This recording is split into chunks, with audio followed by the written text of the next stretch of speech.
पानीपत का पहला युद्ध 21 अप्रैल 1526 को बाबर और इब्राहिम लोदी के बीच लड़ा गया।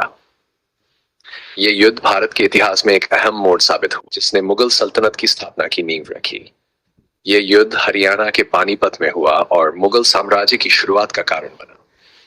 बाबर, जो काबुल का शासक था, उसने अपनी फौज को एक नई युद्ध तकनीक तुलुगमा और अरबा के साथ मैदान में उतारा। तुलुगमा में बाबर ने अपनी सेना को छोटे छोटे समूहों में बांट दिया था, जो जल्दी से दुश्मन के बाएं दाएं किनारों पर हमला कर सकते थे। अरबा में बाबर ने युद्ध के दौरान तोपों का इस्तेमाल किया, जो उस समय भारत में नई तकनीक थी। इसने इब्राहिम लोदी की भारी सेना को हिलाकर रख दिया। उस समय इब्राहिम लोदी के पास करीब 1 लाख सैनिक और 1000 हाथी थे, लेकिन बाबर की रणनीतिक सोच और तोपखाने के चलते उसने ये युद्ध जीत लिया। इस लड़ाई में इब्राहिम लोदी की मृत्यु हो गई और बाबर को दिल्ली और आगरा पर अधिकार मिल गया। पानीपत का दूसरा युद्ध सोचिए, 5 नवंबर 1556 का वो दिन जब दो बड़ी सेनाएं आमने सामने खड़ी थी। एक तरफ थे मुगल सम्राट अकबर, जो सिर्फ 13 साल के थे, और दूसरी तरफ थे बहादुर और दृढ़ निश्चयी हेमचंद्र विक्रमादित्य, जो दिल्ली पर राज कर रहे थे। हेमू की सेना के पास जबरदस्त ताकत और जोश था। उन्होंने अपनी पूरी हिम्मत के साथ मुगलों का सामना किया।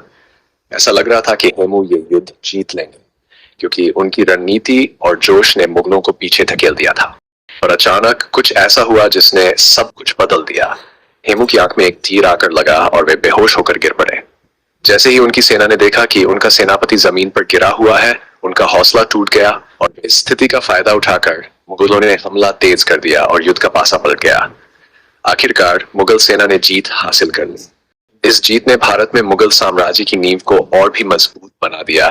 पानीपत का तीसरा युद्ध, जो 14 जनवरी 1761 को लड़ा गया, भारतीय इतिहास का एक प्रमुख और भीषण संघर्ष है। ये युद्ध मराठा साम्राज्य और अफगान शासक अहमद शाह अब्दाली के बीच हुआ था। इस युद्ध में मराठाओं की विशाल सेना का नेतृत्व सदाशिवराव भाऊ कर रहे थे। दूसरी ओर अहमद शाह अब्दाली की सेना में कई स्थानीय शासक जैसे नजीब-उद-दौला और अवध के नवाब शुजा-उद-दौला शामिल थे। दोनों सेनाओं के बीच पानीपत के मैदान में भयंकर लड़ाई हुई। इस युद्ध में लगभग 1 लाख से अधिक सैनिकों की मृत्यु हुई। अपनी पूरी ताकत लगा दी थी, लेकिन अफगान सेना की रणनीति और गठबंधन के कारण मराठा सेना हार गई। इस युद्ध में सदाशिवराव भाऊ और कई प्रमुख मराठा सरदार वीरगति को प्राप्त हुए। इस हार ने मराठा साम्राज्य को इतना कमजोर कर दिया कि वे फिर कभी अपनी ताकत नहीं पा सके। मराठों का सपना चूर चूर हो गया। पानीपत की 3 लड़ाइयां एक ही जगह पर क्यों हुई, इसे आसान भाषा में समझाते हैं। पानीपत में 3 बड़ी लड़ाइयां इसलिए हुई क्योंकि ये जगह अपने आप में बहुत खास थी। पहली बात, पानीपत दिल्ली के पास था। उस समय दिल्ली सबसे महत्वपूर्ण शहर था और हर आक्रमणकारी दिल्ली पर कब्जा करना चाहता था। दिल्ली के पास होने की वजह से पानीपत वो जगह थी जहां आक्रमणकारी रुकते और यहीं पर लड़ाई होती। दूसरी बात, पानीपत में एक बड़ा खुला मैदान था। उस समय की लड़ाइयां बड़ी बड़ी सेनाओं के बीच होती थी। ऐसे में एक ऐसा मैदान चाहिए था जहां पूरी सेना आराम से लड़ सके। पानीपत का मैदान इसी के लिए एकदम सही था।